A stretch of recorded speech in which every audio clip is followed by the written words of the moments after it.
Ora, Thiago. Já chega de Hora do Pesadelo, né? Então agora é Hora, Thiago. Não é Hora do Pesadelo. Não é Hora, Thiago. Greve de Hollywood e o boom coreano, Barbie feminista e outras questões com a hora da hora do Hora, Thiago. Então veja, é um vídeo um pouco sobre cada coisa. Ou seja, a gente vai falar de um monte de coisa aqui. Então vamos conversar sobre cinema? Bora? Então bora. Eu ainda posso falar da Barbie? Ok, É a hora do Heartstopper e Thiago. cenas de sexo. Será que é cringe gostar do Christopher Nolan? O Batman poderia ser classificado como explorador de mão de obra infantil? Toque, toque, toque. Polícia Federal, não tem mais nada pra passar na televisão. Olá, princesas, estamos de volta, dessa vez ao vivo para todo o país. Brincadeira. Quer dizer, tá sendo ao vivo pra mim agora, na hora que eu tô gravando. Ninguém pode tirar isso de mim. Enfim, roda a vinheta. Nossa, que chique, tem vinheta agora. E tem mesmo. Pra quem não me conhece, meu nome é Thiago e nesse canal a gente fala sobre cultura pop e tudo que não presta. É disso que eu gosto. Eu já vou começar solicitando encarecidamente que você se inscreva aqui, porque pelo amor de Deus, né? Tá aqui todo dia, mas não se inscreveu ainda? Isso tem nome e o nome é Rejane. Mas vamos lá, no vídeo de hoje eu vou responder perguntas da audiência. A gente vai falar um pouco sobre as greves de Hollywood, como elas estão impulsionando o interesse de grandes estúdios em produções coreanas. A gente Já falamos sobre isso aqui. Já falamos sobre isso aqui. Aquela antecipação de pensamentos, a gente já conversou vários momentos antes sobre isso. Falamos sobre isso quando a gente reagiu ao vídeo do PH Santos sobre a greve. Falamos sobre isso lá no nosso vídeo que eu fiz com o João Carvalho, né? Nossa participação lá junto com ele. Falei sobre isso, como a Netflix se antecipou essa greve, portanto, continua produzindo na medida em que ela internacionaliza o trabalho, né? Já tínhamos falado sobre isso. vai falar sobre a suposta falta de cenas de sexo em Heartstopper. Eu não sei vocês, mas eu vou falar mal do Christopher Nolan e várias outras coisinhas também. A ideia, como sempre, é passar por diferentes temas, mas sempre ali pelo métier da cultura pop, do audiovisual, do cinema e tudo que tiver ali relacionado. E falando em audiovisual, a gente tá no mês de agosto, e agosto é um mês de volta às aulas. Mas peraí, o que uma coisa tem a ver com a outra? Tudo! É que se você gosta de audiovisual e tem interesse em trabalhar com vídeo, lá na EBAC tem vários cursos na área, e isso pode ser uma ótima oportunidade para sua carreira. Você pode estudar roteiro, fotografia, edição de filmes, motion design, modelagem 3D e muito mais. Opção não falta. A equipe de professores da EBAC é formada por profissionais que conhecem muito bem o mercado e que podem te ajudar a desbravar esse universo para você arrasar na área que você escolher. Tá em dúvida? Dá uma fuçada no site ali na área de cada curso, que lá tem todas as informações que você precisa para tomar sua decisão, incluindo quem são os professores e a média salarial de cada profissão. E o mês de agosto tá com a promoção de volta às aulas, 60% de desconto em todos os cursos e mais o meu cupom promocional, Hora Thiago 200, que te dá mais um desconto de R$200 em qualquer curso. É só você digitar lá, Hora Thiago 200, que vai dar bom. Agora vamos voltar aqui, ó, vamos pras perguntas? Vamos. Não tem cupom do Hora Thiago, mas tem uma introdução ao cinema. Então, se você quiser se inscrever no Introdução ao Cinema, joga aí no chat, exclamação IAC, e vem fazer parte de uma Introdução ao Cinema, um curso online de cinema sobre teoria, história, linguagem, política, crítica de cinema, venha fazer parte do Introdução ao Cinema. IAC aqui no chat. Ou se você está assistindo no YouTube, vai na descrição do vídeo. Para começar os trabalhos, eu trouxe primeiro, como sempre, as perguntas do Telegram. São perguntas que eu recebi no grupinho VIP que eu tenho com o pessoal do Apoia-se. Se você quiser saber sobre como entrar nesse grupo, é só acessar esse link aqui, ó, que tem todas as informações. Dito isso, vamos para a primeira pergunta. Quem me mandou a primeira pergunta foi o Ian. Ele mandou duas perguntas, né? Deu um truque aqui. Você gostou do disco novo do Depeche Mode? Sim, muito. Tô animado pro show no ano que vem. E a outra pergunta foi a seguinte: o que você pensa do futuro do audiovisual, especialmente do cinema, que agora tá 100% confortável em fazer filme de produto, boneca, tênis, jogo? Bom, filme de produto... Isso sempre existiu, né? Sobretudo a partir da década de 80. Boneca, tênis não é novidade no audiovisual, não. É só você olhar pros anos 80. Tudo que Na moral, o bagulho aqui tá sinistro, só olhando ali na frente, né? era propriedade intelectual na cultura pop era baseado em algum boneco. Por quê? Bom, nos anos 80, o então presidente dos Estados Unidos, o Ronald Reagan, desregulamentou a publicidade lá naquela desgraça de país. Isso permitiu que as marcas, que as empresas pudessem investir em marketing e propaganda direcionada para a criança da forma como elas bem entendessem. No contexto da cultura pop e do entretenimento, o que aconteceu? É só vocês verem, para além de tudo isso, a gente vê, por exemplo, como o Spielberg, quando faz ET, tanto de boneco que vem do ET. E assim, eu não tô nem falando de Star Wars, tá, gente? Mas ET, o extraterrestre lá do Spielberg, sabe? Aconteceu é que marcas de brinquedo, boneca, action figures financiavam desenhos animados para que eles funcionassem como propaganda, como comerciais de TV. É assim que surge He-Man, Transformers, Meu Pequeno Pônei e, claro, Barbie. Tu quer levar um tiro? Filha da puta, eu vou dar um tiro nessa vadia. Quer dizer, não a boneca em si, mas vários filmes e séries de TV baseados na boneca. E beleza, dos anos 80 pra cá se passaram 20 anos. Sim, os anos 80 foram 20 anos atrás. Muita coisa mudou, mas uma parte dessa lógica ainda permanece. A gente ainda vive no capitalismo, não sei se você reparou. Filmes como Barbie, Vingadores, Transformers, Star Wars são, entre várias outras coisas, propaganda de boneco. Mas não só de boneco. Caneca, camiseta, jogo, bolsa, caneta, garrafa térmica. Tudo que você imaginar é parte da máquina, do modelo de negócios e da margem de lucro dos acionistas. Como eu falei, nada disso é novidade, é a mesma coisa, só que maior. É o enfim, capitalismo tardio, né? Agora, assim, é a gente perceber que, de fato, o filme... E aí o filme da Barbie contribui muito com a gente pensar um pouco sobre isso. Mas também os filmes de super-herói, como o Thiago disse aqui. O filme em si, ele é um produto que gera lucro, claro, que promove rios de dinheiro, mas o que se ganha com o filme vai muito além do que o filme em si ganha, né? Então, de fato, uma série de produtos são criados em volta dele, fazendo com que o filme em si, na verdade, se transforme em um grande objeto de publicidade para venda de boneco, para venda de produtos alternativos ao filme, sabe? Inclusive passando o orçamento daquilo que se ganha com o filme. Próxima pergunta veio do Arturo. Essa semana vi algumas coisas bizarras na internet que davam crédito à versão do Marco Antônio, ex-marido da Maria da Penha, sobre o crime dele. Você acha que filmes populares e com teor mais feministas, como o próprio filme da Barbie, ajudam a combater essas bizarrices? Não. Gente, vamos lá. A gente tá falando... O filme da Barbie, para além de toda a discussão de que é um filme feminista liberal e tudo mais, mas não é exatamente sobre isso, porque, enfim... Sabe, o que a gente vai esperar da indústria da cultura? Sabe? O que a gente espera da indústria da cultura? Não dá pra esperar da indústria da cultura menos do que isso. É claro que os discursos anticapitalistas, ou até mesmo os discursos que levam em consideração debates que promovem discussões de grupos minoritários, de grupos subalternos da sociedade e tudo mais, acabam sendo levados sob essa perspectiva de um discurso inofensivo, na medida em que se transformam em mercadoria, né? Aquele velho discurso de sempre que o tio Marx já falava pra gente, né? No capitalismo tudo se transforma em mercadoria. E também os discursos se transformam em mercadoria. Não é à toa que nós estamos falando, quando falamos de Barbie, nós estamos falando de um filme que nada mais é do que uma propaganda de 2 horas de humanização corporativa de uma boneca. Pra quê? Pra vender boneca. O que a gente falou na resposta anterior com relação aos filmes de super-herói também. Percebe? A gente vai dizer que isso vai salvar, vai combater essas bizarrices e tudo mais? Não. Por quê? Porque a gente não combate, não há essa possibilidade de combater as contradições do próprio capitalismo dentro do capitalismo. A gente pode mitigar esses problemas. Esses problemas podem ser mitigados dentro do capitalismo, mas eles não vão ser resolvidos.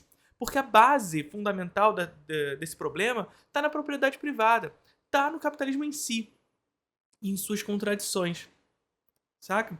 Então, assim, significa dizer, portanto, que nós devemos abominar o filme da Barbie porque é feminismo liberal? Tá, a gente até pode criticar, mas a gente tem que ter a compreensão também do seguinte, tá, o que a gente vai esperar da indústria da cultura? Sabe?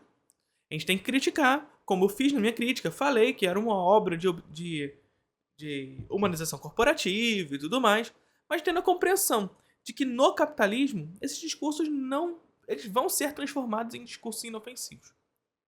Inclusive a gente pode trabalhar sobre essa perspectiva numa crítica, sabe? Então não combate.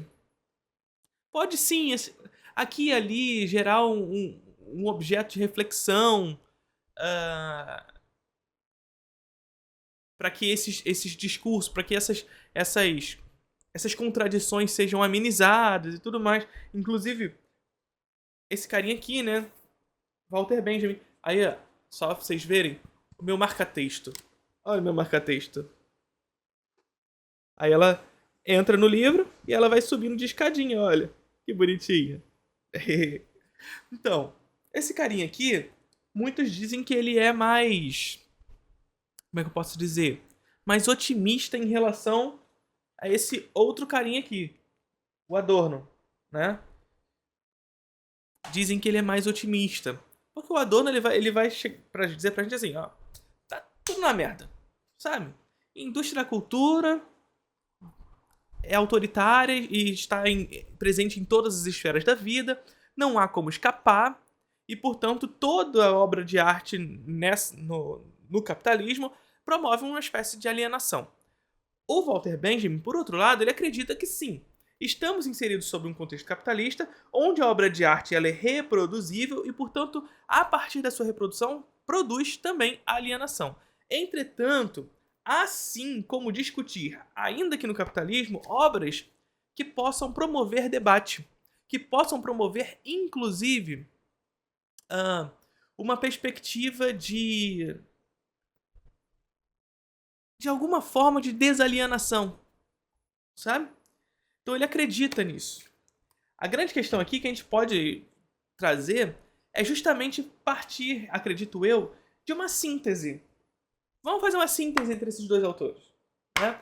Porque sim, a gente pode assistir um filme do Chaplin, como é o exemplo que o Benjamin traz. A gente pode assistir um filme do Chaplin e trazer algum questionamento para a classe trabalhadora. O filme pode ser uma... Vamos usar esse termo, um gatilho, sabe? Para a classe trabalhadora no sentido de reparar, de perceber-se em um sistema de exploração. Mas o filme, a obra de arte, ela não é em si o objeto da revolução. Ela pode ser um... Pô, liguei aqui a luz. Aconteceu, sabe? Mas parte de uma organização. Por outro lado, nós precisamos compreender, sim, que ainda Chaplin, ainda esses filmes que promovem um discurso, digamos assim, de reflexão da classe trabalhadora, ainda esses discursos estão inseridos sob a ótica da indústria da cultura. E a indústria da cultura é uma ferramenta do capitalismo, uma engrenagem do capitalismo. E sendo ela uma engrenagem do capitalismo, nós estamos falando de uma indústria que está presente em todas as esferas da vida. Esses mesmos discursos, portanto, se tornam inofensivos no capitalismo. Precisamos fazer uma síntese entre esses dois termos, portanto. Sabe? Esse é um exemplo muito específico e eu não sei se eu tenho propriedade pra entrar nesse assunto aí da Maria da Penha. Embora eu saiba que a sua pergunta não é especificamente sobre a Lei Maria da Penha. Mas como a gente tocou nesse assunto, eu vou colocar uns links aqui na descrição pra quem quiser se informar direitinho sobre essa história, sem fake news, sem nada suspeito. Agora, respondendo a pergunta diretamente, primeira coisa, eu ainda posso falar da Barbie? Porque eu acho que meio que já deu esse assunto, não? Posso? Posso seguir em frente? Então vamos lá. Existe muita discussão sobre o... Ora, Thiago, nós estamos aqui só na transmissão de pensamento. Só na transmissão de feminismo do filme da Barbie. Por um lado, a Aí. gente vai ter um backlash claramente misógino, vindo de uma galera que afirma que o filme é anti-homem simplesmente porque ele discute questões de gênero e usa a palavra patriarcado numa conotação negativa. Por que será que isso incomoda? Por outro lado, existem pessoas mais à esquerda do espectro político questionando os limites desse feminismo que é apresentado pra gente pelo filme. Tem gente que fala, inclusive, que Barbie é o puro suco de feminismo liberal. Calma, gente. Vamos tentar uma terceira via contra o radicalismo? Terceira via, Thiago. Pô, vai partir pra conciliação, Thiago? Vai partir pra conciliação, Thiago? Eu acho que é a terceira vez que eu falo primeiramente só nessa pergunta, né? Mas o que eu queria dizer é claro que o feminismo do filme da Barbie é liberal. Em que mundo vocês acham que a gente vive, gente? Como diria... Ah, meu Deus do céu. Gente, eu juro que eu não assisti esse vídeo. Juro. E a Gretchen, é óbvio o que você esperava. Mas eu acho que mesmo dentro desse recorte, existem reflexões ali relativamente sofisticadas. Se você for ver a utopia que aparece ali no começo da história, que é revelada como mentira no final do primeiro ato, é justamente essa narrativa corporativa que diz que as marcas vão salvar as mulheres da opressão. Obrigado, marcas, né? Se bem que eu não sou mulher. Então, na verdade, eu tenho... É aquilo que a gente estava falando anteriormente, né? Da perspectiva do Walter Benjamin. Veja, o filme da Barbie faz parte da indústria da cultura. O filme da Barbie é sim uma peça de publicidade de humanização corporativa. Mas ainda assim, o filme da Barbie carrega uma autora, e isso eu escrevi na minha crítica, carrega uma autora que não é uma autora de plástico, tal como a boneca é representada. E, portanto, uma autora que conseguiu, ainda que sendo uma engrenagem dessa indústria cultura, que é autoritária, está presente em todas as esferas da vida, conseguiu introduzir debate, reflexão sobre determinados temas. Veja o que eu estou falando. É uma peça publicitária de humanização corporativa, é uma peça, é um filme, é uma obra de arte que acaba tornando inofensivo os discursos feministas, inclusive, nesse sentido, por fazer parte dessa engrenagem do capitalismo, mas ainda assim pode ser um filme que aqui e ali promove debate. Promove debate, inclusive, entre aqueles que teoricamente não estão inseridos nele. Afinal, é um filme que conseguiu romper a bolha, digamos assim. Romper a bolha é forte porque é um filme, é um blockbuster, né? Mas, sabe, conseguiu sair da bolha do discurso dos filmes feministas, sabe? O que eu quero dizer? Aqueles, o filme de arte que discute feminismo e tudo mais. Não, ele foi para além e conseguiu debater de maneira um pouquinho mais profunda, ainda que seja um filme que traga um discurso liberal, de alguma forma, um feminismo liberal em algum lugar, mas ainda assim uma reflexão foi trazida. Tenho muita coisa a perder, brincadeira. As marcas vão salvar as mulheres da opressão. Com bastante skincare, autocuidado, beleza real e um tiquinho assim de manjericão, ó. É algo pra se pensar, pra refletir, pra se levar em consideração. Existem reflexões interessantes que podem ser tiradas dessa história, mas ao mesmo É saber os limites disso também. E aqui vale a gente falar sobre isso. É importante que a gente saiba esses limites e que a gente debata esses limites. Não é porque, e aí vale aquilo que a gente estava falando anteriormente, não é porque se trata de um filme da indústria cultura e que a gente sabe dos limites que a gente tem que relevar esses limites também, sabe? Então é aquele negócio que eu falei anteriormente. O que a gente espera da indústria cultura também? Que a gente esperava que a gente falasse de um filme da Barbie, que ele fosse completamente disruptivo e tratasse o feminismo de maneira, sabe, marxista. Claro que não é assim que funciona. A indústria da cultura. Agora, compreender os limites da indústria da cultura não significa que a gente tem que, portanto, fingir que ele não existe. Fingir que ele não existe. Assim como vocês não devem fingir que não existe aquela barrinha ali do lado. Aquela barrinha ali do lado. Sub não vê propaganda, gente. Então deixa o seu sub aqui. Vamos bater a nossa meta de 10 inscritos hoje? Então bora.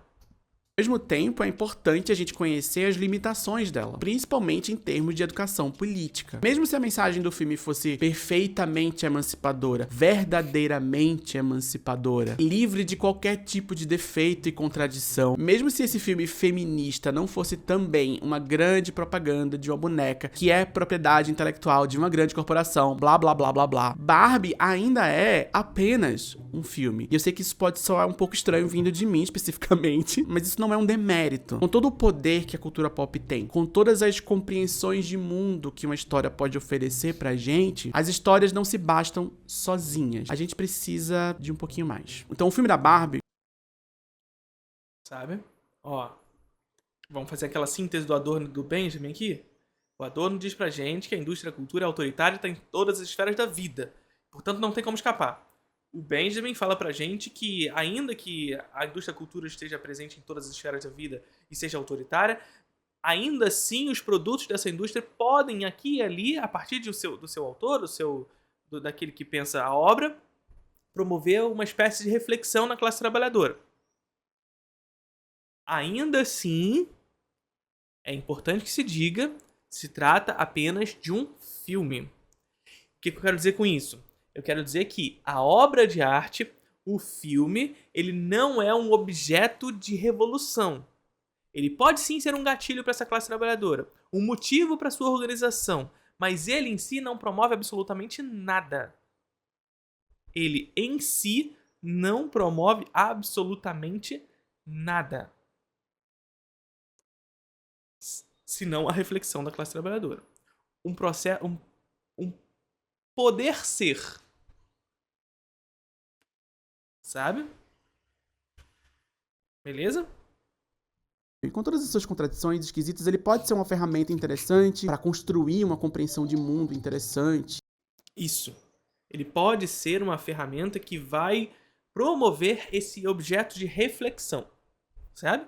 E esse objeto de reflexão pode vir a ser uma organização dessa classe, mas não necessariamente será, porque essa organização demanda de muito mais do que apenas um filme, sabe? Agora, é importante se diga também que não podemos deslegitimar a estética nesse processo. É compreender que a maneira como enxergamos o mundo também influencia a maneira como nós nos relacionamos com o mundo. E, portanto, pensar em organização coletiva, organização da classe trabalhadora, pensar em revolução, parte também da maneira como nós enxergamos o mundo enquanto sociedade, enquanto coletivo. A estética é necessária, é importante, não podemos deixá-la de lado.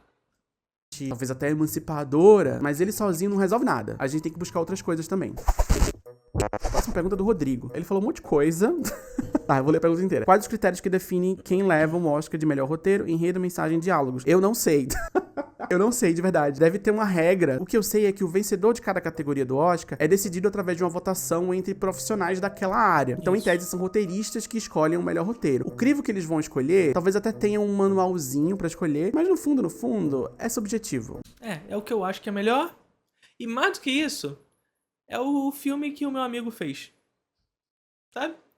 Gente, eu já falei pra vocês 1 milhão de vezes aqui. É claro que, assim, nem todos vão votar assim, tá? Mas a gente tá falando de uma indústria, tá? Veja o que eu tô falando pra vocês. Eu sempre repeti isso aqui pra vocês. Aí quando a gente chegar no próximo Oscar, vocês vão guardar isso na cabeça de vocês. O Oscar é uma premiação da indústria da cultura dos Estados Unidos. Veja, existe uma diferença entre premiações e festivais. São coisas completamente diferentes. As premiações, e especificamente o Oscar, é uma premiação da indústria da cultura. Não é à toa que o Oscar divide em partes a sua premiação. É prêmio de roteiro, é prêmio de atuação, é prêmio de direção, é prêmio de direção de arte, fotografia, enfim. Todo mundo da indústria vai ganhar. Todas as etapas de produção vão ganhar. Individualmente, individualizadas. Olha o individualismo aí, né? Nessas etapas de produção. Nunca pensando o filme, portanto, como uma cosmologia particular, como algo único, como um todo. Percebe? Percebe? Então, sim, sobretudo compreendendo que o Oscar é uma premiação da indústria da cultura, a maneira como se vota está inserida sob o contexto dessa indústria da cultura. É lobby, gente. É distribuidor comprando matéria em jornal, que vai fazer o filme ficar lá em cima nos comentários e tudo mais, que vai fazer com que a pessoa assista de outra maneira, o votante assista de outra maneira, vai lá e vota no filme. Existe um efeito de manada. Pô, todo mundo tá votando nesse, vamos votar junto. Sabe?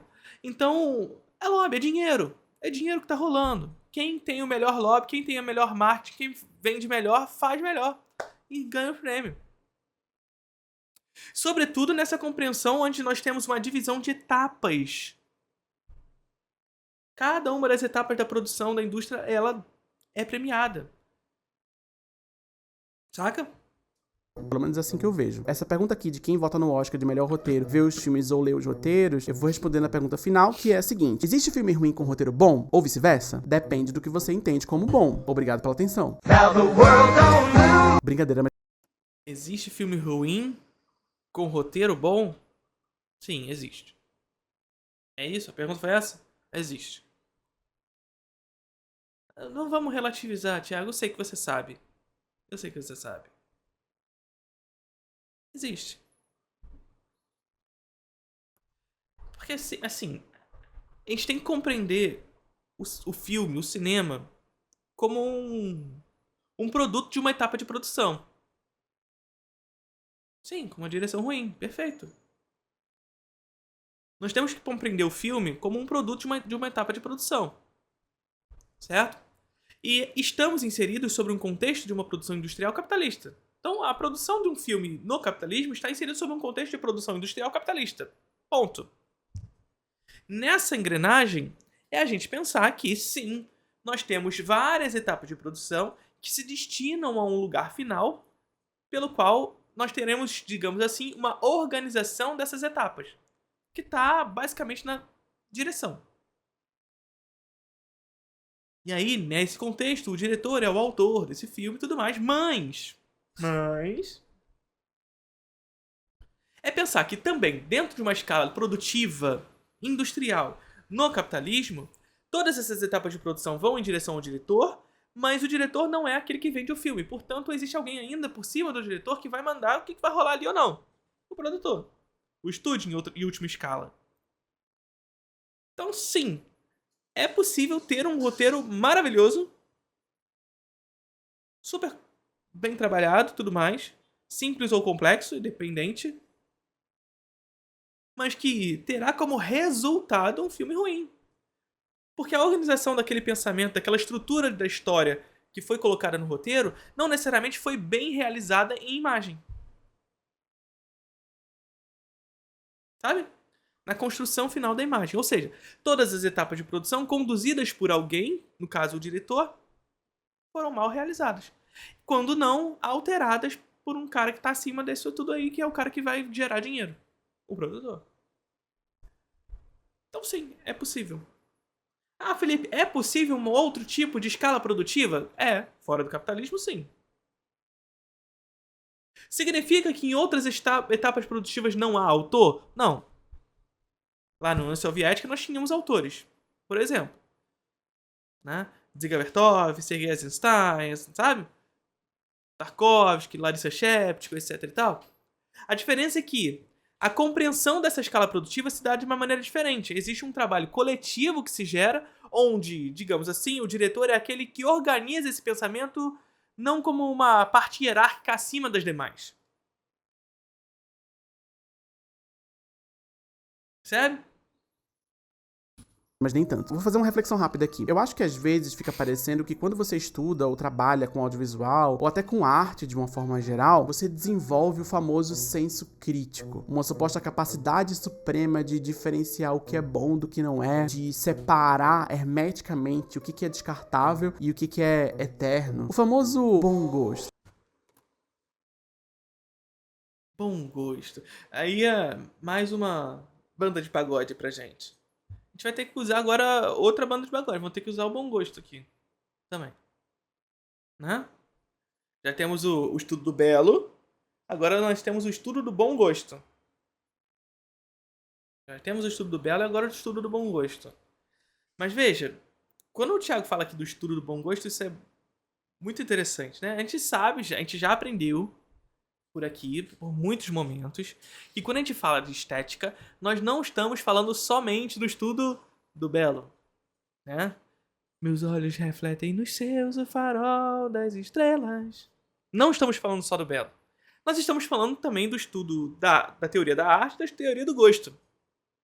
Já falamos sobre isso por aqui. E quando a gente fala sobre a teoria do gosto, nós estamos falando, portanto, de uma perspectiva onde, sim, como o Thiago nos falou aqui, nós precisamos compreender o que significa esse tal de bom gosto. O que significa esse tal de bom gosto? Porque, historicamente, esse termo vai ser catapultado na história a partir de um ponto específico, a partir de uma classe específica que vai determinar o que significa esse bom gosto. Já falamos sobre isso por aqui, né? Historicamente, por exemplo, eu citei recentemente para vocês uma cena de Retrate uma Jovem em Chamas, né? Onde a Marianne, que é a pintora, ela é uma pintora ali inserida num contexto neoclássico, né? E ela segue as regras, as convenções.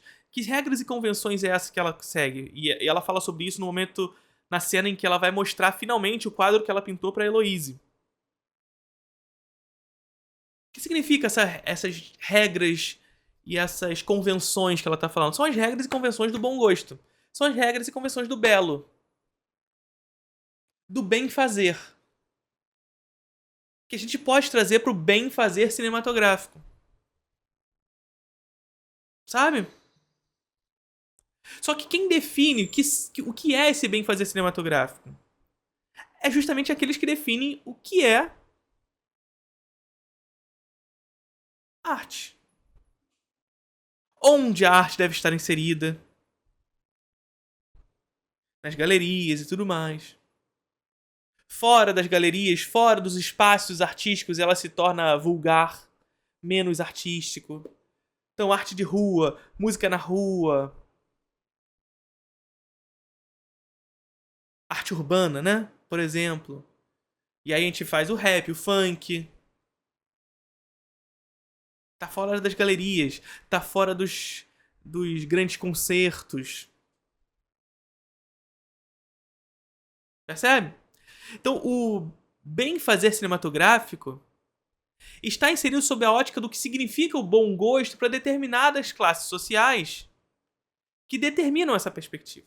E aqui que está a questão. Aqui que está a questão. Beleza? Mas será que isso existe de verdade? Assim, tudo bem, Existe sob uma condição de classe, né? É isso que a gente tá conduzindo aqui. posso falar aqui que O Poderoso Chefão é um dos melhores filmes de todos os tempos. Muita gente vai concordar comigo e eu, de fato, gosto muito do filme. Mas isso, essa opinião, essa afirmação, é algo absoluto? Ou melhor, precisa ser? Existe também uma outra ideia de que é possível desmembrar uma obra de arte em várias categorias distinguíveis. Roteiro, direção, fotografia, mixagem de som, bate-cabelo. E que seria possível, por exemplo, dar notas específicas para cada uma dessas categorias para chegar num veredito final irrevogável, uma porcentagem lá no Rotten Tomatoes ou algo do tipo. Botar um 86% naquela porra daquele tomate estragado, caralho! Premiações tipo Oscar, Sabe? Para com isso, gente. Vamos parar com isso? Vamos parar com esse negócio de ficar nota pra direção, nota pra roteiro, nota pra... É mais uma vez a gente antecipando, né? Eu já tinha falado sobre isso e o Thiago foi lá e falou depois. Mas vamos parar com essa parada? Vamos. Vamos passar a enxergar o filme como um todo? E veja só, quando eu digo isso, olha só o que eu vou falar pra vocês. É a gente compreender que, na verdade, o Oscar ele nos incentivou a pensar o cinema dessa forma. Porque, na verdade, a indústria nos fez pensar o cinema dessa forma, né? Nos incentivou a pensar dessa forma. Mas veja só. E nos ensinou a pensar dessa forma na medida em que ele nos faz crer que o bom filme é um filme equilibrado. Olha o bem fazer cinematográfico aqui.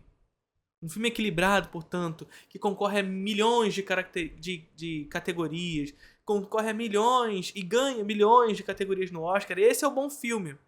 Que concorreu a 12 e ganhou 11. Isso é um ótimo filme. Não. Não. Porque isso nos estimula essa perspectiva onde o bom filme é o filme equilibrado, onde todas as etapas da produção aparecem. Não.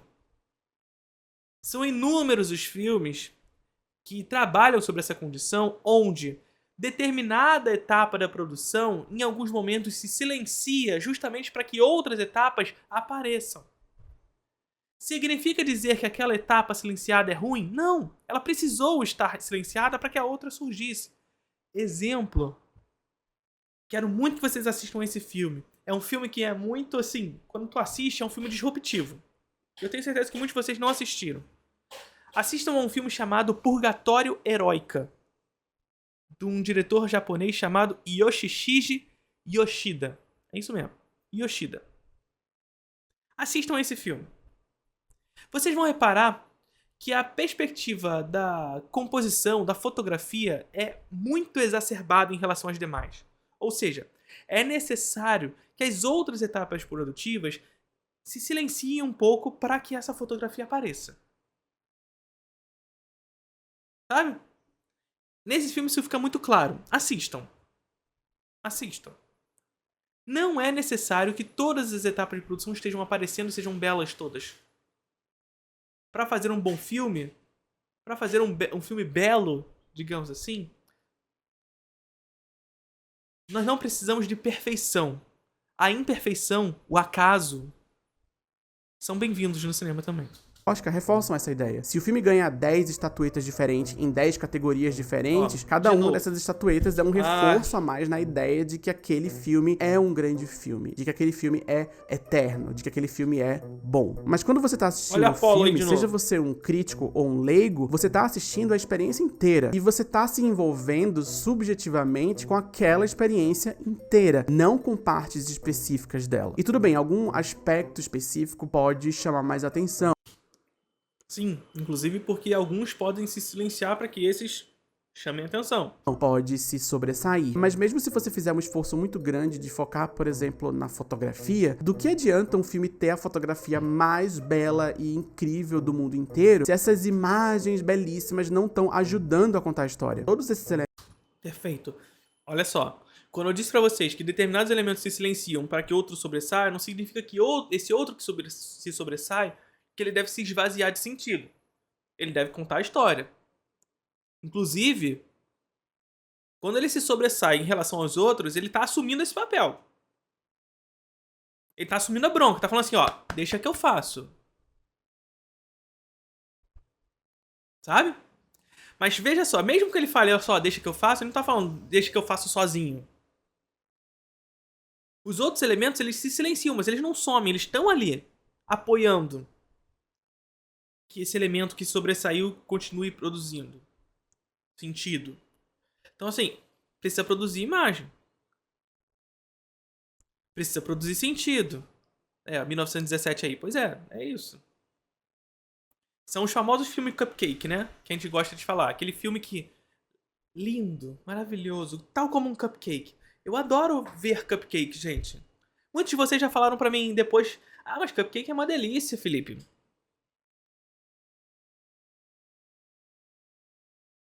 Eu não tô falando exatamente... Veja só. Não tô falando exatamente do sabor. Mas tu olha um cupcake daqueles super ornamentados, sabe? Super... Sabe? E você vê o bolinho de padaria do lado. Qual que você quer comer? E qual que você quer ver? Qual deles você tem uma experiência visual? E qual vocês têm uma experiência de sabor, de gosto? De experimentar. Então veja, quando a gente fala de filme cupcake é isso.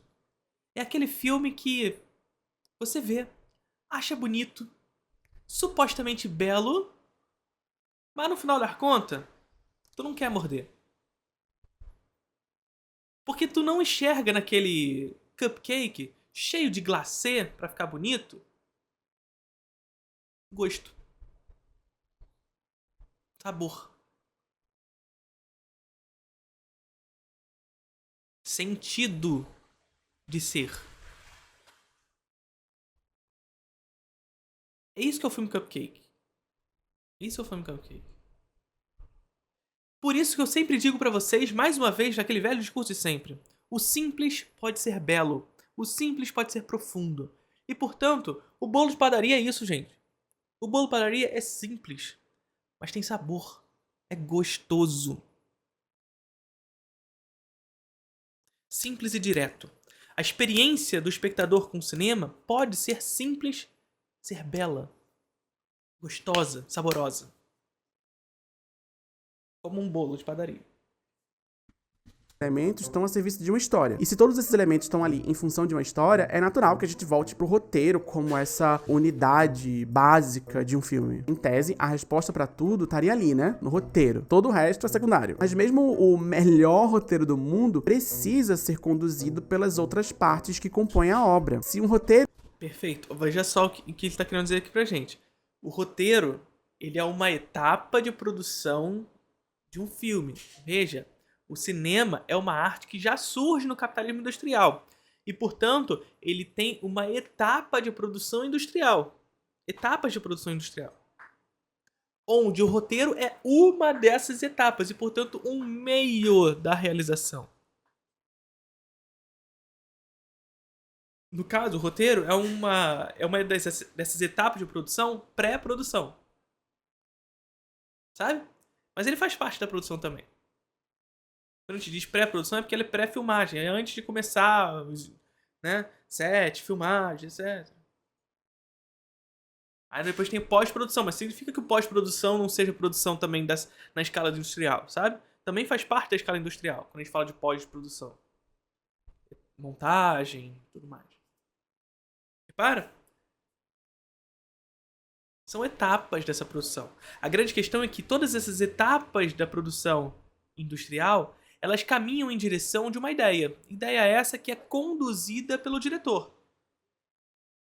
Entendeu?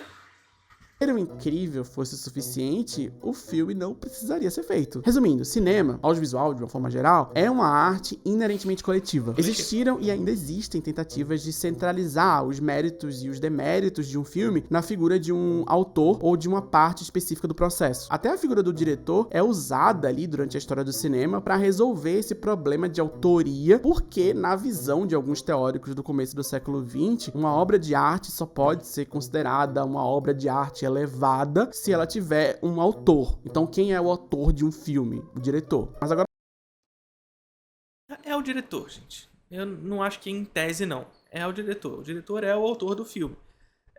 Agora, isso não significa dizer que, sendo o diretor o autor do filme, a obra de arte ela não é coletiva. Ela faz parte de uma etapa de produção pela qual o diretor ele concentra, digamos assim, essas etapas. Essa que é a questão, tá? Ele concentra essas etapas. eu já tô viajando. Voltando pra pergunta inicial, pra tentar responder ela, eu diria o seguinte: o roteiro, junto com qualquer outra parte que compõe um filme, ele precisa ser avaliado no contexto do filme. Então, em tese, uma pessoa que vai escolher o vencedor da categoria de melhor roteiro, seja no Oscar ou em qualquer outra premiação, precisa ter isso em mente. Mas eu não leio mente ainda, então vai saber qual que é o critério que as pessoas estão usando pra avaliar roteiro por aí. Próxima pergunta. Eita, nós. O pessoal mandou umas perguntas espinhosas aqui pra mim, né? A Aniele perguntou assim: surgiu uma discussão sobre Heartstopper. Alguns reclamaram que os personagens pareciam, entre aspas, assexuados. Muitas aspas aqui. Assexuados demais e que seria influência da autora. E outros disseram que a série podia ser assim porque retrata uma adolescência LGBT menos oprimida. O que você pensa a respeito? Ok, Não faço ideia porque não assisti. Heartstopper e cenas de sexo. Cenas de sexo que não existem, né? Deveriam existir? Pra quem não sabe, Heartstopper é uma série da Netflix baseada num quadrinho da Alice Oseman. E a série é focada no romance entre dois garotos secundaristas. No novo ensino médio é assim. A primeira temporada estreou em abril do ano passado e tem vídeo aqui no canal sobre a série. E a segunda temporada estreou recentemente, mas não sem algumas polêmicas inúteis. Dentre elas, pessoas indignadas que os meninos não nem fazem Quer um pouquinho? eles também não Quer? e muito menos Que é isso, olha, nem Thiago? por baixo. Isso aqui é um E canal de muito família. menos. E assim, e nem dar uma volta pra poder pegar e depois Isso aqui é um uma canal de pirueta. família. Nada disso tem na série. Vai ficar ridículo. Bom, dever é uma palavra muito forte, eu já começo por aí. Ninguém tem essa obrigação. Mas vamos conversar. A autora dos quadrinhos, a Alice Oseman, deu uma entrevista pro Guardian no final do ano passado, onde ela fala abertamente sobre ser uma pessoa assexual romântica e como isso se reflete na história que ela escreveu e ilustrou. Ela fala o seguinte: o mundo é obcecado por sexo e romance. E se você não tem isso, você sente que não conseguiu algo realmente importante. Quem me acompanha por aqui, ou até nos outros sites, sabe que eu sou um pouquinho desconfiado de qualquer tipo de perspectiva moralista em relação a sexo. Mas eu não acho que isso aqui é o caso não, viu? Eu acho que a reflexão que ela propõe aqui é bem interessante e eu acho que vale a gente pensar um pouco sobre isso. Nem todo mundo se relaciona do mesmo jeito que a gente se relaciona. Pelo contrário, ela escreveu uma história de romance da perspectiva dela, como uma pessoa assexual romântica. Ela tá escrevendo sobre relacionamento da forma como ela vivencia relacionamentos, da forma como ela enxerga relacionamentos. E tá tudo bem. E como eu disse, a reflexão que ela provoca aqui é, no mínimo, relevante. Agora deixa eu contar um pouco sobre a minha relação com essa série. Eu fiz um vídeo lá na época que a primeira temporada estreou, mas acabou que eu nem assisti a temporada inteira. Desculpa. É que o vídeo não é bem sobre a série em si, então eu acho que eu não precisava ter assistido a série inteira pra fazer esse vídeo. Mas isso não importa. O que importa é o motivo que me fez parar de assistir. Eu não assisti a temporada inteira porque quando eu cheguei na metade dela, eu percebi que aquilo ali não era pra mim. É muito água com açúcar pra mim. E tudo bem, não é pra mim, não precisa ser pra mim. Se você parar um dia pra assistir Heartstopper, fica muito óbvio qual é o público-alvo da história. Não sou eu. E tudo bem! Mas eu tenho alguns amigos da minha idade que eu não vou Não é mais, é mais.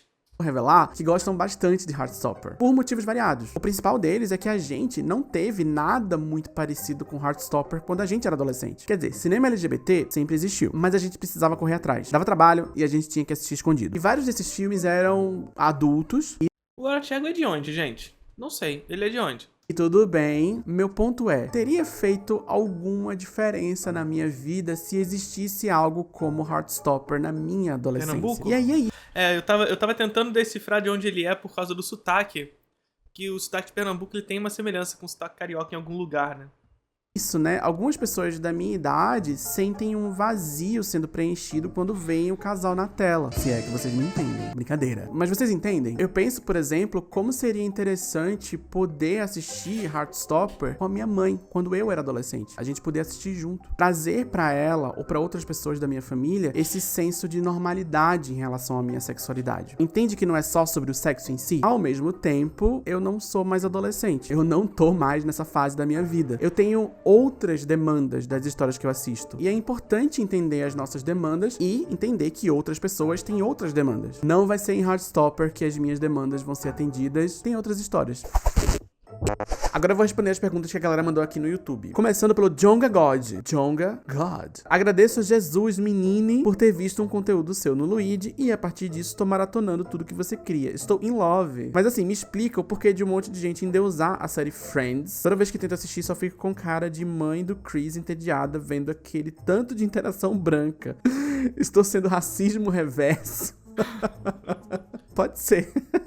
Mommy, how come no one looks like me on Friends? Mas é engraçado, toda vez que eu abro pra pergunta aqui, sempre tem algumas sobre Friends e sempre tem essa pergunta com esse tom. Meu Deus, por que as pessoas gostam de uma coisa que eu não gosto? Nada contra você especificamente que perguntou, mas eu acho engraçado isso, porque no fim das contas a pergunta é essa, né? Mas tá, vou tentar responder sem julgamento. Primeiramente, um disclaimer que não é novidade. Eu sou uma dessas pessoas que gosta da série Friends. Eu não sou fã não, mas eu gosto. Também gosto, gente. Eu não sou fã, não, mas eu gosto. É legal, é divertido. Friends é uma boa série pra deixar rolando. Sabe? Sabe aquela série que você tá cozinhando? Você tá fazendo alguma coisa? Aí você deixa rolando, porque é 20 minutinhos de episódio. Não precisa ficar pensando muito. Mas você tem que ter alguma coisa na televisão passando enquanto você tá fazendo outras coisas. Então, Friends. Gostava. Quando passava eu assistia ela inteira, já assisti várias vezes, já assisti muitas reprises. De vez em quando eu gosto de ver um episódio ou outro, mas nada muito intenso não. Mas de qualquer forma, eu não tô interessado em convencer ninguém a gostar de Friends. Até porque Friends é um produto muito localizado no tempo. É uma série dos anos 90, que terminou em 2004, e muitas piadas, muitas partes dessa história, que durou 10 anos, refletem essa temporalidade. Não é a coisa mais estranha do mundo a gente pegar um produto ficcional de 20, 30 anos atrás e achar que aquilo ali não faz sentido hoje em dia. É normal. É uma série que foi criada com outra audiência em mente. Tá tudo bem você não achar graça. É normal. Tem outras coisas pra assistir. Não sofra com isso. O que não significa que a série tá livre de críticas. Tipo, é um produto ficcional de 30 anos atrás, então não adianta nada criticar porque era outra época. Não é isso que eu tô dizendo. Críticas existem e existiram quando a série tava sendo exibida. Mommy, how come no one looks like me on Friends? Principalmente no que diz respeito à diversidade racial, piadas gordofóbicas e transfóbicas e várias outras coisas que descem muito mal pra mim, mesmo eu gostando de assistir a série. Ao ponto de que eu jamais assistiria de novo a série inteira, tipo, do começo ao fim. Eu fiz isso, sei lá, mais de 10 anos atrás e não pretendo fazer isso de novo. É possível gostar e criticar ao mesmo tempo. E é possível não gostar. Até porque, né? Sei lá, 10 temporadas essa porra tem. Complexo. Assistir tudo, assim, parando pra ver. Eu posso até já ter feito isso recentemente nessa pegada, sabe? De botar na televisão. Eu não sei nem em que episódio eu tô. Só boto. Ligo lá, na HBO agora, né, que tem. Antigamente tinha na Netflix, agora tem na HBO. Ligo a HBO. Vou cozinhar, vou fazer alguma coisa. Tem que botar uma na televisão pra ficar escutando. Ligo Friends. Não sei nem que episódio tá, que temporada. Né? Só boto, sabe? Aí no final das contas tudo passou. De alguma coisa, sem criar essa expectativa surreal de que o resto do mundo precisa compartilhar do seu desgosto. Acho que é isso. Próxima pergunta. O Matheus perguntou o seguinte: acha que o Nolan é superestimado? Acha que se tornou cringe gostar dos filmes dele? Principalmente Interstellar e o novo agora, Oppenheimer? Eita. gente vai ter que falar de novo do Nolan. Precisamos falar do Nolan de novo? Ou a gente pula? Vamos pular essa pergunta ou a gente fala de novo do Nolan? Cringe na tela aqui, né? Chega de Nolan! Eu não aguento mais falar do Nolan. Thiago, Thiago. Um vídeo seu foi responsável pela última vez que eu falei sobre determinado tema. Sobre o tal do filme inominável que a gente tem aqui, né? Vocês sabem qual é já. Não preciso repetir. O vídeo do Thiago foi responsável por ser a última vez que falaria sobre aquele filme. Esse aqui será a última vez que eu vou falar de Oppenheimer? Será? Será? Ó, vamos ler aqui. Acha que o Nolan é superestimado? Vou ser justo agora, hein? Vou ser justo com o que eu mesmo falo, porque senão eu seria... Enfim, a hipocondria, né? Essa parada de superestimado é balela. Balela. Vamos parar com essa parada de subestimado. Porque geralmente... Já falei isso pra vocês. Geralmente, quando você usa o termo superestimado ou subestimado, você está usando a partir de uma perspectiva específica. Ou seja, você viu em algum lugar que Vértigo é o melhor filme de todos os tempos. Você assiste e não gostou tanto assim, como se fosse o melhor filme de todos os tempos. Ah, então Vértigo é superestimado. Pô, calma aí, fi. Sabe o que isso significa? Seria tal como você fosse pro Louvre, você viu a Mona Lisa e falava, não, a Mona Lisa é superestimada. Não, não é. Não é. Você pode gostar mais de outros quadros do que outros e tudo mais. Você pode até mesmo não ter gostado da Mona Lisa. Você não gostou de experimentar a Mona Lisa, tudo bem. Mas não fala que é superestimada, cara. Não fala. Não dá pra falar que a Mona Lisa é superestimada. Não dá pra falar que um corpo que cai é superestimado. Você pode não gostar? Pode, não tem problema não gostar. Mas não dá pra falar que é superestimado. Não dá. É um filme chave da história do cinema. É um filme que determina, que demarca um sistema matriz pro cinema moderno. Não dá. Então quando tu joga tudo é superestimado, tudo parte da minha perspectiva individual sobre a coisa, você transforma todo o pensamento em torno da arte relativo. E aí nada é, sabe? Tudo pode ser. Tudo pode ser. Né? Então.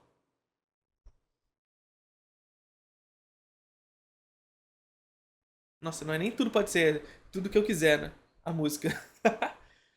A música é tudo que eu quiser. E eu comecei tudo pode ser. Nada a ver. Mas tudo pode ser.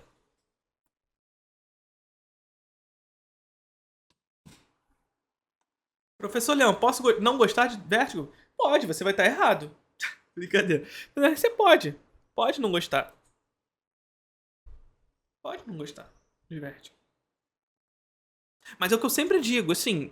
E aqui, quando eu digo isso, não é pra falar que você tá errado, que no futuro você vai descobrir a verdade, nada disso. Mas...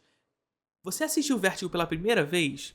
Tá no início da sua cinefilia? Ou tá ali começando a aprender? Não gostou? Tudo bem não gostar.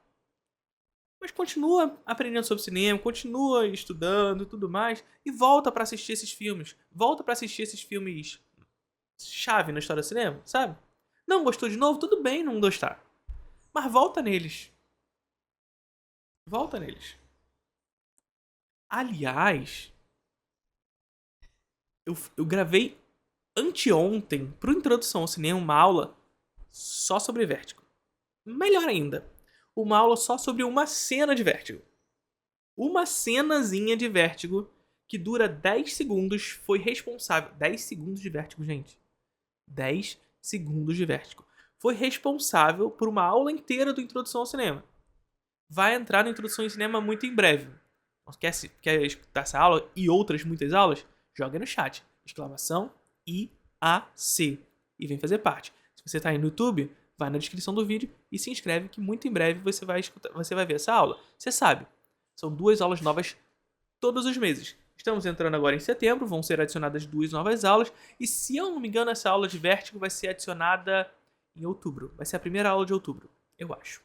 Cringe gostar dos filmes dele, principalmente Interstellar e o novo agora, Oppenheimer. Eita, será que é cringe gostar do Christopher Nolan? Bom, eu não sei se é cringe gostar, mas eu pessoalmente não gosto muito. O Nolan, pra quem não sabe, é o diretor de Oppenheimer, Interstellar, Inception e a trilogia Fascismo e Fetiche. Ele é um diretor que... Muito bom. Muito bom, muito bom. Trilogia Fascismo e Fetiche. Foi muito bom. Muito inesperado. Mas isso aqui é interessante. É uma coisa que também tá muito presente no filme da Barbie, tá? Mas no filme da Barbie, antes do filme da Barbie, claro, eu vi o trailer do Besouro Azul. E no trailer do Besouro Azul tem uma cena que eles fizeram questão de botar no trailer, que foi um cara, um personagem lá do filme, chamando o Batman de fascista. Assim como no filme da Barbie tem uma cena específica pra chamar a Barbie de fascista. E aí a gente percebe mais uma vez aquilo que a gente estava discutindo agora há pouco, né? De como a indústria da cultura, sendo autoritária e estando em todas as esferas da vida, transforma discursos importantes e políticos relevantes da história em inofensivos. Ele transformou a cena em Besouro Azul de chamar o Batman de fascista e a cena de chamar a Barbie de fascista em uma piada inofensiva. Percebe? E aqui eu não tô dizendo que a piada ela não pode ser incisiva, que ela não pode discutir temas relevantes, nada disso.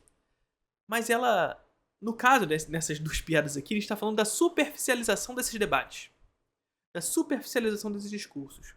É assim, por exemplo, como a indústria da cultura torna esses discursos inofensivos, esses debates quase irrelevantes. Mas eles podem, aqui e ali, gerar debate, gerar reflexão. E é isso que nos ensina o nosso queridinho Walter Benjamin e a minha filhazinha que saiu. Ah, eu desmarquei a página, mas aqui, ó, subindo, ó, de novo. Subiu. Eu vou ter que depois ver qual página que eu tá. E eu acho que ele é bastante querido e admirado entre cinéfilos e seres humanos. Não todos, mas alguns por aí. Em grande parte, mas não exclusivamente, porque existe esse grande mito de que o Nolan não usa efeitos especiais nos filmes dele. Que quase tudo que você vê ali são efeitos práticos. Coisas que, de fato, foram filmadas no lugar de qualquer tipo de intervenção gráfica na pós-produção. Basicamente, a gente já falou sobre isso no vídeo do Gaveta, né? Mas basicamente isso é fetiche. Fetiche. Fetiche, fetiche, sabe? As pessoas enxergam no Nolan essa construção que a indústria criou nele, né? Veja, Nolan é uma mercadoria da indústria da cultura. E como mercadoria, ele precisa inserir a si características que faça com que outros o comprem. E uma das características definidoras de Nolan, no sentido de mercadoria, no sentido de um produto, é essa aura, essa suposta esse suposto uso de efeitos práticos o tempo inteiro. Então as pessoas acreditam, porque a indústria vendeu essa perspectiva no Nolan como uma mercadoria de que ele é um autor de efeitos práticos. E só de efeitos práticos. O que é uma mentira, né? É um produto vendido a partir de uma mentira. Olha, será? Como assim? Como é que é o nome do órgão regulador lá de propagandas? O CONAR. CONAR. Vai lá ver o Nolan. Estão vendendo errado a criança. Estão vendendo errado. Sabe? Então, vendem a ideia de que o Nolan é um autor de efeitos práticos. Na verdade, ele não é. E as pessoas assumem esse discurso como verdadeiro, mas na verdade é um fetiche por essa perspectiva. Que parte, na verdade, de um fetiche pelos meios. Um fetiche pela técnica. Porque é isso, gente. O Nolan usa efeitos práticos. Foda-se. Foda-se que ele usa efeitos práticos. Sabe? Por que foda-se? Porque o que importa é o resultado. O que importa é o que vai sair na tela, o que eu vou experimentar, o que eu vou ver. Muito legal que ele faça os efeitos práticos. Mas se os efeitos práticos tiverem... Sabe, porque assim... Gente... É chato a gente ter que dizer isso. Mas o CGI foi inventado. Os efeitos especiais foram inventados para serem usados. Olha só que loucura. Que loucura. Que loucura. Os efeitos visuais foram inventados para serem usados. É claro que, quando surge uma nova técnica, ela não necessariamente ela precisa se sobrepor à anterior no sentido de matá-la, de fazer com que ela seja extinta. Mas, gente... Os efeitos especiais existem. A gente não precisa destruir um avião. Vocês compreendem isso? Os efeitos visuais existem. Não é necessário destruir um avião de verdade. Nós estamos sob outras condições técnicas. Não é necessário que isso seja realizado. Isso é fetiche. Uma coisa é a gente pensar de fato os efeitos práticos para determinados usos que dão um grau de verossimilhança mais interessante, sim. Porque o CGI, sim, a partir do seu surgimento, também traz uma vulgarização dos seus usos. Mas é fetiche a gente acreditar que a gente precisa destruir um avião. Porra. Efeitos especiais, de uma forma geral. Mas será que isso é verdade? Bom, no mês passado, vários veículos reportaram que alguns artistas de efeitos especiais estavam denunciando que o Christopher Nolan e a equipe por trás do Oppenheimer suprimiram dos créditos do filme 80% dos profissionais de VFX. Basicamente, segundo esses veículos, 164 pessoas que trabalharam em Oppenheimer não foram creditadas no filme. E aí, especula-se que o motivo dessa supressão é aumentar essa mística de que o Nolan só usa efeitos práticos. Portanto, o que ele faz é sim cinema de verdade, não essas papagaiadas de tela verde que a gente vê por aí. Eu acho que para além disso, para além da mística, eu acho que essa mística é a criação do produto, né? Mais uma vez, é construir a ideia de Nolan como um autor, mas na verdade Nolan como uma mercadoria. E como mercadoria, ele tem as suas características. Características essas que, num sistema de competição, ou seja, no momento em que a pessoa, o espectador, portanto, vai escolher lá na prateleira o que ele vai consumir, ele vai naquele que tem o diferencial que faz com que ele consuma. No caso, Nolan é o autor que faz cinema de verdade porque usa efeitos práticos, o que não faz o menor sentido porque, mais uma vez, os efeitos práticos são tão somente meios, e não usos. Né? É mercadoria, é fetichismo. A real é que se essa supressão realmente aconteceu, isso não é um problema só do Nolan, só dos produtores de Oppenheimer. Não, Existem não é. queixas de supressão de créditos de efeitos especiais em franquias da Disney, da Warner e vários outros estúdios. E isso é só uma parte de um problema maior que inclui o sucateamento dessa categoria profissional, a categoria de efeitos especiais. Um problema bem grande que não ganha atenção suficiente da mídia especializada. Mas... Até porque, como a gente já disse em outros vídeos, o caso dos trabalhadores de efeitos especiais, ele é muito mais complexo por conta da desorganização dessa classe. E quando eu digo isso, não é uma culpabilização da classe, mas porque o capitalismo tende a desorganizar a classe trabalhadora. Sabe? Então, assim, na indústria da cultura de Hollywood, nós temos dois sindicatos muito fortes, o sindicato dos roteiristas e o sindicato dos atores. Mas quando a gente fala dos efeitos especiais, os estúdios, eles tendem muito a internacionalizar a produção.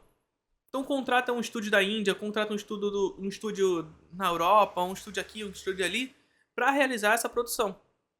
E aí a organização dessa classe trabalhadora se torna dificultada pela nova divisão internacional do trabalho. Sabe? Então veja como é que é a situação. Aí você suprime esses caras que fazem o trabalho na Índia, por exemplo, porque não faz parte da indústria da cultura dos Estados Unidos. Então a gente pode tirar de jogo. Sabe? Mas depois a gente fala sobre isso. De qualquer forma, essa pira do Nolan de não usar efeitos especiais acaba se tornando um grande fetiche, na minha opinião. E às vezes, pela forma...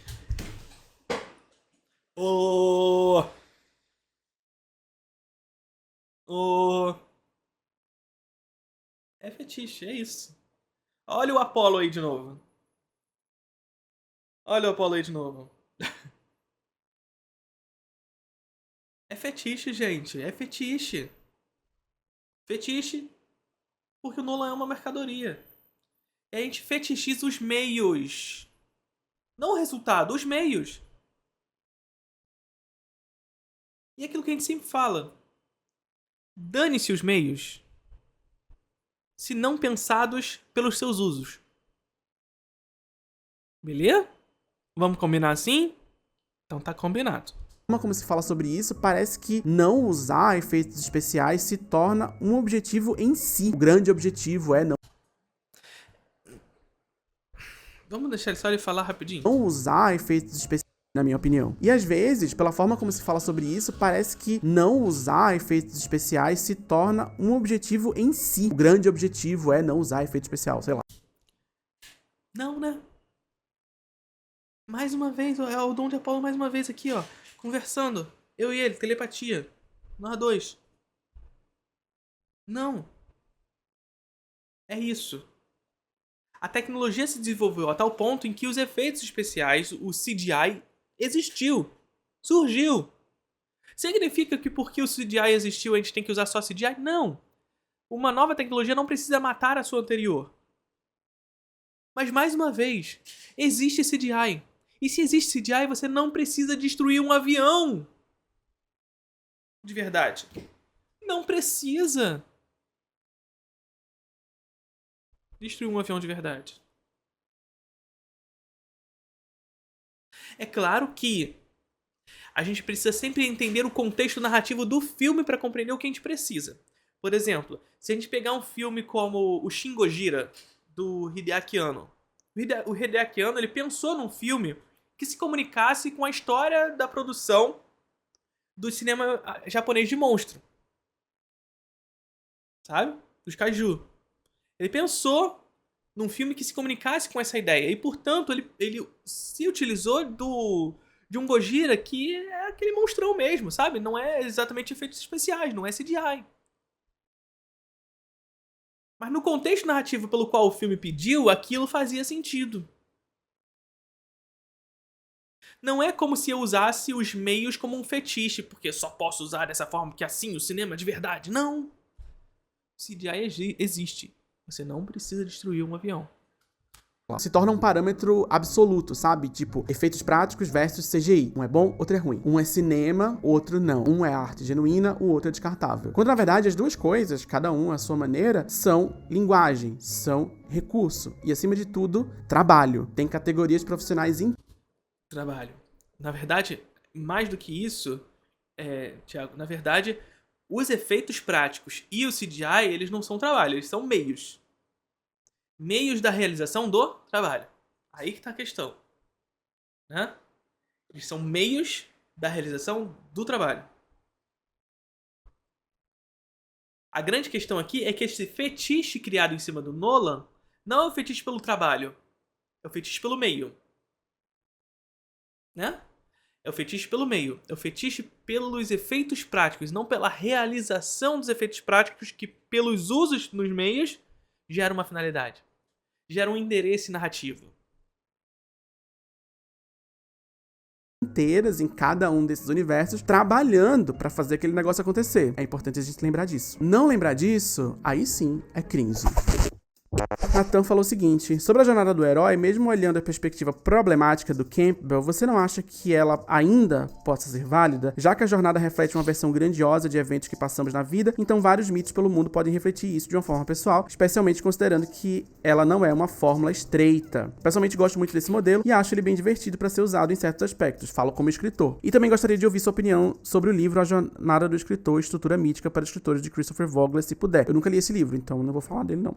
Tem Tenha um ótimo dia, você também. Contextualizando aqui, eu falei sobre Jornada do Herói na última Hora da Hora que eu gravei, mês passado, se eu não me engano, ou foi 2 meses atrás, não vou lembrar, mas eu vou colocar o link aqui pra vocês assistirem se vocês quiserem. E eu expliquei rapidamente alguns incômodos que eu tenho com essa ideia de Jornada do Herói e com essa ideia de herói mítico, universal, que o Joseph Campbell fala no livro dele e que serviu de base pra várias histórias que a gente consome até hoje. E aí o Nathan compartilhou a perspectiva dele como escritor de que ele gosta da Jornada do Herói, que ele acha um modelo divertido de se trabalhar. Também acho, né? Mas deixa eu ver se eu consigo elaborar um pouquinho mais em cima do que você mandou. Vamos lá. A Jornada do Herói ainda faz sentido? Eu acho que sim. Se não fizesse sentido, ela não seria basicamente a norma ainda hoje. Minhas críticas a esse modelo são basicamente duas. A primeira é quando se fala em Jornada do Herói como esse parâmetro absoluto que precisa ser seguido. A primeira é basicamente a norma ainda hoje. É a norma ainda hoje, muito por conta de um processo de padronização, não pela estrutura em si, sabe? Porque a Jornada do Herói, ela se estabelece como uma estrutura histórica que passa de narrativa em narrativa ao longo da história, né? Então, tá lá desde as histórias gregas, né? Da mitologia grega, greco-romana e tudo mais, e ela vai se passando pela história e vai assumindo novos contornos, né? De acordo com a ideologia específica de cada época, né? Mas a grande questão é a gente compreender que os usos desses meios, dessa estrutura, ela passa na compreensão atual sobre um processo de extremação do padrão de gosto. Então eu replico esse modelo de maneira, digamos assim, não reflexiva, não intelectual, sabe? Apenas replico, jogo a estrutura e boto os personagens no meio. Aí que tá o grande problema, né? Eu acho que sim, a Jornada do Herói pode ser pensada até hoje. Continua sendo uma perspectiva bem relacionada com os tempos hoje. Inclusive, se a gente for pensar dentro do contexto capitalista, né? Porque no capitalismo, onde a gente tem a perspectiva de individualizar as escolhas do herói, onde tudo parte do herói, onde o mundo gira em torno do herói, um sistema heliocêntrico onde o sol é o homem, é o indivíduo, né? A Jornada do Herói faz sentido dentro desse contexto, sabe?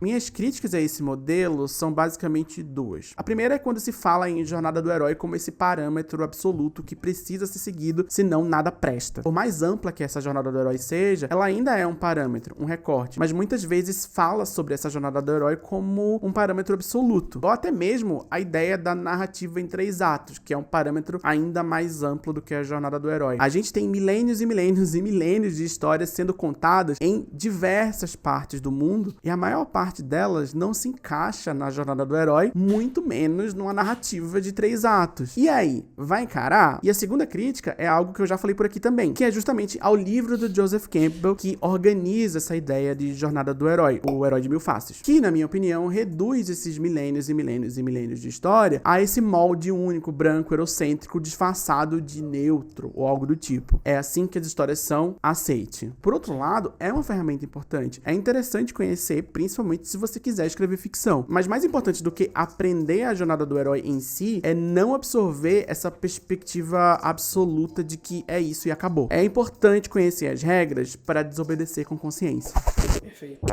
Ana Costa me mandou o seguinte: você acha que o Batman poderia ser classificado como explorador de mão de obra infantil? Além disso, o que a senhora pensa do Homem-Morcego ser um dos heróis levados mais a sério? Tá, vamos por partes. O Batman poderia ser classificado como explorador de mão de obra infantil? Acho que sim, né? Tem quantas crianças trabalhando na Batcaverna agora, nesse momento? O Batman tá pagando FGTS? Hora extra? Adicional noturno? Adicional de insalubridade? Vale refeição? Vale transporte? Fora que algumas dessas crianças já morreram, né? Aí depois ressuscita pra trabalhar mais. Como que isso tá previsto na CLT? E ainda tem um mordomo, né? Uma pessoa idosa que tinha que estar aposentada. Eu vou ligar no Ministério do Trabalho, que nos Estados Unidos não tem CLT, né? Mas aí tem outra pergunta. O que você pensa do Batman ser um dos heróis levados mais a sério? O Batman é um herói muito sério. O Batman é possivelmente o herói mais levado a sério aí nesse panteão de homens brancos que vestem fantasia pra bater em mendigo. E tem um motivo pra isso. 3, pra falar a verdade. Frank Miller, Alan Moore e Christopher Nolan. O Alan Moore nem tanto, vamos combinar. Mas é basicamente o seguinte, as histórias mais cultuadas do Batman no cinema e nos quadrinhos foram escritas por esses caras com uma perspectiva mais realista ou até mesmo distópica, usando a figura do Batman e o universo em torno dele para discutir explicitamente política e questões pertinentes ali do momento em que essas histórias foram escritas. E aí, como essas histórias ficaram muito populares, principalmente fora do universo dos quadrinhos, criou-se no imaginário do público uma ideia de que uma história do Batman precisa discutir política e questões pertinentes do momento. Mas será que o Batman realmente é o personagem mais indicado, assim, pra discutir política? Não sei. Pelo menos eu uso minha fortuna pra combater o crime. A tua fortuna já é um crime, imbecil. Quantos pobres precisam existir pra ter um bilionário igual a você? Não que não seja possível. Óbvio que é possível. Tudo é possível. Mas será que é mais legal?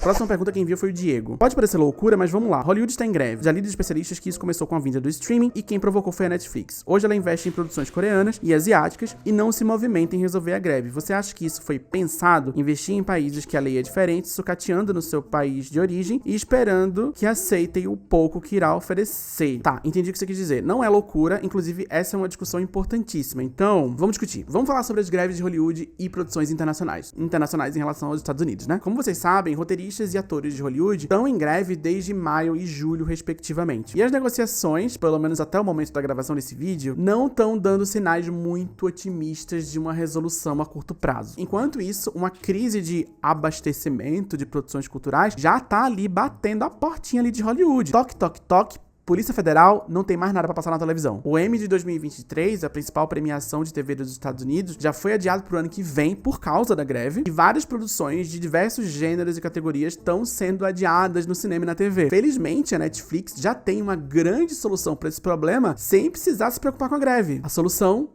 Coreia do Sul. De acordo com o LA Times, existem hoje pelo menos 130 produções coreanas disponíveis no catálogo da Netflix hoje. Ai, ai, ai, ai. Ai, ai, ai, ai. Tô falando disso, ó. Ó. Não precisava nem dessas notícias aí. A gente sabe que ia acontecer isso. Porque tem uma coisa que tá junto com a gente. Existe uma coisa que tá junto com a gente. Duas coisas. Materialismo histórico dialético e verdade. Essas duas coisas não saem da gente. E estando junto com a gente sabe que essas coisas vão acontecer. Lá atrás, ó, quando a gente tava falando lá do vídeo do PH Santos, eu falei pra vocês, a Netflix está se antecipando a tudo isso há muito tempo. Está se antecipando a isso há muito tempo. Por quê? Já era sabido desde a última greve que mesmo que houvesse uma resolução dos interesses da classe trabalhadora naquele momento, esses interesses não iam ser de fato dados. A gente teve lá, né, redução do número de episódios, enfim, e aí o salário caiu. Já se sabia. O surgimento da Netflix antecipou essa greve. E mais do que isso, a Netflix já vem há alguns anos antecipando a lógica de produção industrial e internacionalizando essa indústria. Ou seja, é compreender que hoje a escala de produção industrial ela não se centraliza em um lugar. Hollywood.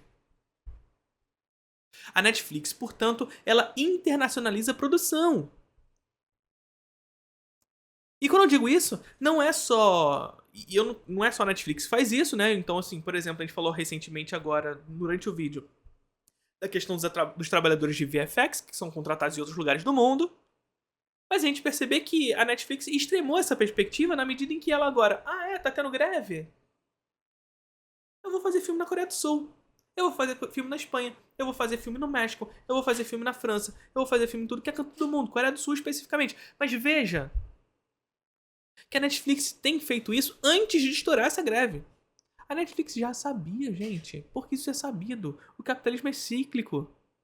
É óbvio que os trabalhadores iam reivindicar seus interesses. A Netflix sabia. A Netflix sabia. A grande diferença da Netflix em relação aos outros estúdios, que também fizeram de alguma forma isso, mas a Netflix é um serviço de streaming. E sendo a Netflix um serviço de streaming, a gente tem uma mudança de perspectiva geográfica, espacial. Porque enquanto os estúdios eles ainda se mantêm de alguma forma sob uma escala produtiva, onde a escala de produção ela precisa ser centralizada neles, ou seja, mesmo que eu vá contratar um serviço aqui, um serviço ali, um serviço ali, a gente vai centralizar isso dentro do estúdio, a Netflix não precisa disso, porque ela atua no que a gente chama de cyberespaço. O espaço da Netflix é virtual. Então eu não preciso necessariamente centralizar a escala de produção em Hollywood. Eu posso ir para a Coreia do Sul e fazer. Sobretudo compreendendo que esse espaço virtual, esse cyberespaço, pela qual a Netflix atua, não tem regulamentação. Não tem regulamentação. Daí eu faço o que eu quiser. E veja só, quando eu tô falando aqui de Netflix e tudo mais, a gente pode jogar isso para os jogos de azar, né? Blaze, né? Joga para isso tudo. É cyberespaço, gente. A Blaze, esses bagulho todo aí é cassino online. A diferença é que o cassino mesmo, é o que o Luigi gosta de falar, né? Faz as coisas quando dá pra quebrar uma vidraça. Lembra quando ele fala isso? Quer botar o seu dinheiro em algum lugar? Faz em um lugar onde dá pra quebrar uma vidraça. Sabe? O cassino físico, ele tem um espaço pelo qual ele deve seguir determinada regulamentação. O cassino online, qual é a regulamentação? Onde ele está? Se não houver essa regulamentação, o espaço dele é cyberespaço. E aí ele tá lá numa ilha no meio do Caribe e tá atuando no Brasil. Ah, mas é proibido ter atividade de cassino no Brasil, localizado no Brasil. Tá bom, mas não tô no Brasil, eu tô lá fora, só atuo pelo cyberespaço aqui. E não tem regulamentação pra isso, sabe? Essa que é a parada. Quando você não tem regulamentação pra uma atuação de cyberespaço. E, sobretudo, a gente compreender que quando a gente tá falando do cyberespaço, a gente precisa de uma regulamentação internacional, digamos assim. Cada um dos lugares no mundo precisa regulamentar esse serviço na medida em que o cyberespaço ele não centraliza a sua produção em lugar algum. Ele é descentralizado. Baixo, incluindo 52 produções que carregam o selo original Netflix. A estimativa hoje é de que pelo menos 60% dos assinantes da plataforma já assistiram pelo menos um título sul-coreano. Com as greves de Hollywood paralisando as produções locais, a tendência é que as plataformas voltem seus olhares para as produções de fora dos Estados Unidos. E isso é bom, né? Em 2021, vários sites especializados reportaram que a série coreana Round 6 foi a mais assistida da história da Netflix. Esse troféu aí é meio questionável porque o método de contagem é meio esquisito, mas eu não vou nem entrar nessa. O que importa é que a primeira temporada dessa série teve um custo de produção de mais ou menos $2,5 milhões por episódio, um quarto do orçamento de Stranger Things, pra vocês terem uma ideia, e ela deu um retorno milionário pra Netflix, aumentando o valor das ações da empresa em $900 milhões. É muito dinheiro, um dinheiro que nem existe. Por outro lado, o criador de Round 6, o coreano Hwang Dong-hyuk, não sei se eu pronunciei certo, não tá exatamente passando fome, mas também não ficou rico. No contrato que ele assinou com a plataforma de streaming, ele concordou em ceder os direitos de propriedade intelectual e ele não recebe nenhum pagamento residual da Netflix. Numa entrevista pro Guardian de 2021, o roteirista falou que ele ganha dinheiro suficiente pra sobreviver, basicamente. E a gente tá falando de, supostamente, a série mais assistida da história da Netflix. Uma produção que ganhou 6 Emmys, foi assistida no mundo inteiro e muito mais. Imagina como devem ser as negociações de produções menos prestigiosas. Quer dizer, enquanto atores e roteiristas dos Estados Unidos... Agora, sabe quem está pouco prestigiado hoje? Eu. Estou muito triste com isso. Estou muito triste com isso. Estou me sentindo muito desprivilegiado, muito escanteado, desvalorizado por vocês. Tô triste com vocês. Vocês estão vendo ali a barrinha? A nossa meta é 10. E a gente tá com 0. Nas últimas lives todas a gente bateu a nossa meta, a gente tá com 0. Cadê o Engels? Engels da galera. Vamos aqui ajudar. Estamos com 141 espectadores agora. Não é possível que entre 141 espectadores não tem uma pessoa que vai deixar o sub aqui. Gente, sub não vê propaganda. Sub não vê propaganda. Tô triste com vocês. Eu quero ver o sub subindo. Eu quero ver o sub subindo. E você aí no YouTube? Você também.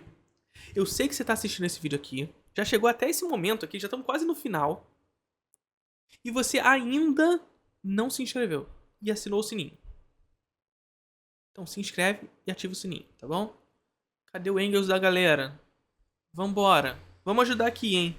Estados Unidos tem seus sindicatos relativamente fortes, brigando publicamente por uma causa justa, o mesmo não necessariamente pode ser dito para os profissionais que vivem fora do país. E é bem para essa galera que tem menos poder de barganha que os estúdios estão olhando agora. Mão de obra barata em países com legislações trabalhistas flexíveis. Você vai poder negociar com o patrão, inclusive Sem flexíveis aqui, sem regulamentação, sem CLT, né? CLT para falar com a nossa palavra, ou seja, direitos de trabalho, enfim, essas coisas, né?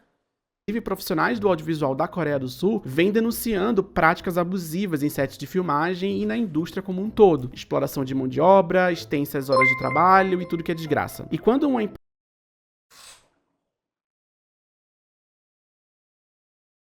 Chegou o Engels da galera! Chegou o Engels da galera! 5! Falta só 5, gente. Vamos bater essa meta? Vamos bater essa meta? Falta 5 agora. O nosso querido CC Fernando C nos ajudou. Já chegou no 5 lá, sozinho. Sozinho já premiou 5 galera aí. Agora só falta 5, gente. Vamos lá, vamos ajudar. Vamos ajudar o querido aqui.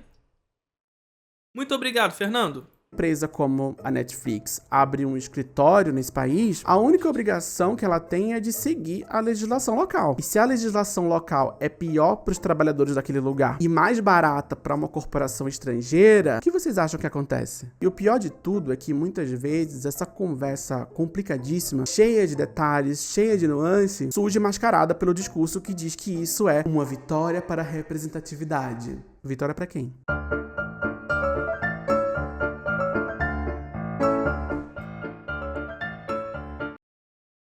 Sempre maravilhoso. Ora, Thiago. Né? Sempre maravilhoso. Curtiram o vídeo?